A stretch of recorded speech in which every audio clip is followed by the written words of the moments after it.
მოგესალმებით კიდევ ერთხელ.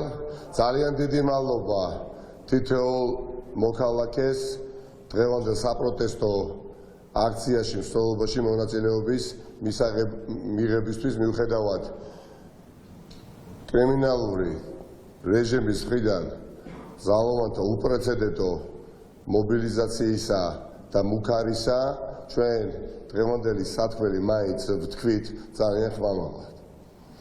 ხელისუფლებას რეჟიმს ჰქონდა დაგეგმილი მორიგ ჯერზე პროვოკაცია, მაგრამ კიდევ ერთხელ როგორც ადგილობრივი საზოგადოება, ასევე საერთაშორისო საზოგადოება დარწმუნდა, რომ ჩვენი მიზანი და ამოცანა არის დიახაც ამ რეჟიმის ჩამონგრევა არაძალადობრივი მეთოდებითა და საპროტესტო წვალე აქციებით.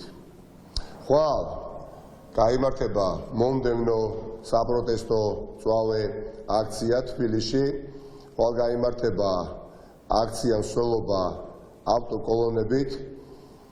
შეკრების ადგილი იქნება 3, 2 საათზე დღის ჩვენ შევიკრიბებით რესპუბლიკის მოედანზე, ეს არის ერთი ლოკაცია, შევიკრიბებით აღმაშენებლის ხეივანზე ცენტრალურ საარჩევნო კომისიასთან, ეს ლოკაცია ნომერი 2 და მესამე ლოკაცია ერთიანი ნაციონალური მოძრაობის ცენტრალური ოფისი კახეთის გზატკეცილზე, რათა ხმამაღლა გავაპროტესტოთ ევროკავშირის დროშებით, საქართველოს დროშებით, სიგნალებით, გავაპროტესტოთ რუსული რეჟიმი და მისი არაადამიანური სახე.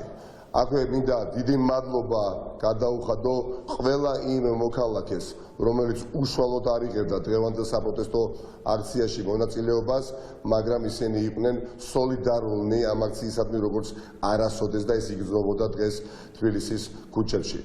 ხვალ ერთი სიტყვით გელოდებით 3 ლოკაციაზე გავიმეორებ თქვენის ნებართვით რესპუბლიკის მოედანზე დღის 2 საათიდან ვიკრიბებით ავტოსატრანსპორტო საშუალებებით დავით აღმაშენებლის ხეივანზე ცენტრალურ საარჩევნო კომისიასთან და ერთიანი ნაციონალური მოძრაობის ცენტრალურ სათავო ოფისთან კახეთის გზატკეცილზე. დიდი მადლობა და ბრძოლა გაგრძელდება მანამ სანამ არ ჩამოინგრევა რუსული რეჟიმი ქართული ოცნების სახელით. დიდი მადლობა.